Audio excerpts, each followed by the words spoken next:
Global trade in timber and wood products is a trillion-dollar industry. As much as 15% comes from illegal or suspicious sources. Enormous consumer markets like the United States, Europe, and Japan create the demand. For international timber traders, profits are high and risks are low. The consequences for forests and local communities have been devastating.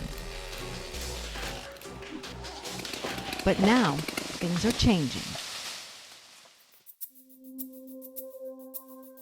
In May 2008, the United States became the first country in the world to ban the import, export, and sale of illegal wood products. The United States is the biggest consumer of wood products in the world and imports from just about anywhere, including the who's who's list of worst countries that have problems with illegal logging. These countries have enormous problems and are trying to get to grips with the problem of illegal logging, but unfortunately, the high profits that can be had for the illegal materials in the United States are undermining their efforts. In a global economy, the distance between raw materials and final products can hide the impacts of our consumer demand. But luxury hardwoods and cheap wood products take a toll on forests and people around the world. In Indonesia, the government estimates that in the last 10 years, it's lost over $20 billion in revenue from illegal logging. Well-connected timber barons have ransacked national parks and other state lands, contributing to massive forest fires and destroying prime orangutan habitat. The industry's rush for wood, like ramen or merbau, has led to exploitation and conflict. Criminal syndicates in neighboring countries like Malaysia and Singapore launder wood for Western markets, aided by corrupt payments and falsified documents. It's very difficult to compete with illegally logged wood.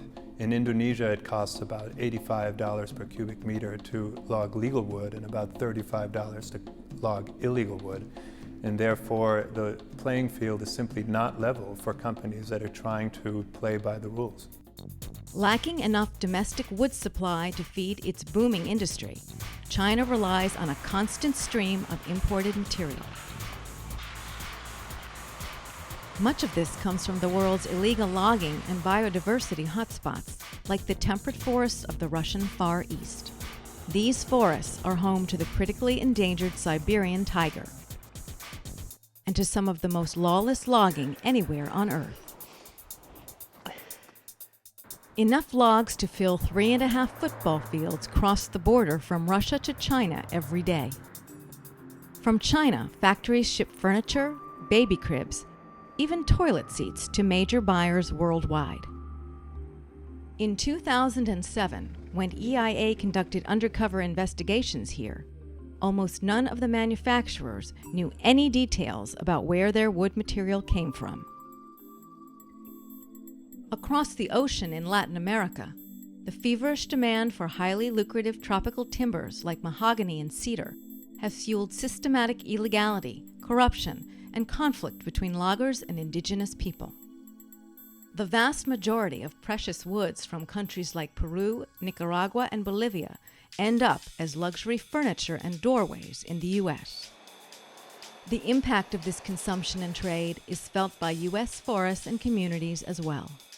This is a dire situation. We are talking about 69,000 workers to date that have lost their job because the furniture plants are leaving this country to chase cheap wood, going after illegally logged timber. Something's got to be done.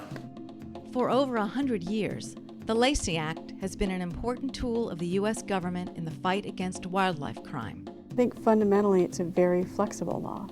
So as underlying laws change, the Lacey Act automatically adapts to them. It allows us to reach out and support both state and foreign governments in their efforts to protect these species. Despite the Act's long history, its potential to combat illegal logging remained untapped until now. In 2007, Representative Earl Blumenauer and Senator Ron Wyden championed an amendment to the Lacey Act that expanded the law to cover plants. With this relatively simple change, the Lacey Act became a powerful prohibition on the import and commerce of illegal timber in the U.S. A broad coalition of industry, environmental, and labor groups helped to pass this landmark amendment into law.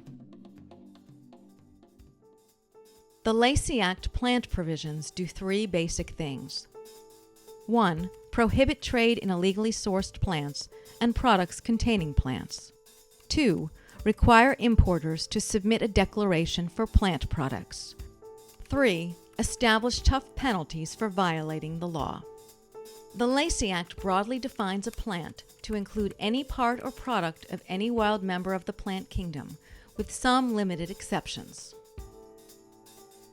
So, for example, plantation trees, furniture, and paper are all covered. Common food crops and cultivars, live plants, and scientific specimens are not. It's not just the planks of timber that one might think of, but it will include processed products, furniture, picture frames, sporting equipment, parts of products where a product might be mostly metal but it's got some inlaid wood, things like that. An illegally sourced plant is one that has been harvested or transported in violation of a relevant law in any foreign country or the U.S. This includes laws that regulate parks and officially protected areas, annual harvest permits, taxes, or export restrictions. The Lacey Act also asks importers to declare the species' scientific name, the volume, the value and country of harvest for any plant or product made with plants. These official declarations will expose what wood is coming into the U.S. and allow agencies to better enforce the law. The Lacey Act system of penalties creates new risks and incentives for traders of wood and plant products. If somebody knew that a piece of wood was cut in violation of a foreign country's laws, and they knowingly then imported it into the United States, that would be a felony violation. The least consequence for a Lacey Act violation would be a forfeiture of the product alone, with no repercussions for the individual or the corporation involved in the import. Now, in between those two extremes, you have misdemeanor violations, you have civil penalty violations, all of which depend in some part on the type of activity involved, but more importantly on the level of knowledge of the person acting. Did they exercise due care? What did they really know about the product? What was their real culpability level? The Lacey Act does not require any one type of document that proves compliance. Rather, the U.S. government is responsible for finding out the underlying facts about whether a plant was illegally sourced and whether a company exercised what's called due care. Due care is a flexible standard which a company meets by making its best effort to ask appropriate questions and comply with all relevant laws. Companies that want to practice due care should implement solid supply chain principles. Companies that readily comply with the Lacey Act will have better access to markets elsewhere too, since the European Union and other nations are beginning to implement similar demand-side measures for illegal wood. Anyone involved in manufacturing at this juncture should be asking questions of their suppliers, and if at all possible, asking for actual proof, actual evidence that the product they are purchasing, that they're spending good money for, was legally sourced. Somebody asked me to smuggle. Who is the buyer? Important, who is the buyer? No buyer, no smuggling. Corruption, crime, and exploitation are all too common in today's global timber trade. Cleaning this industry up is a big job. It will require the combined efforts of governments, of companies, of watchdog groups, and of communities, working with allies to create more sustainable alternatives. We think that this law could be a sea change for how forests are governed around the world.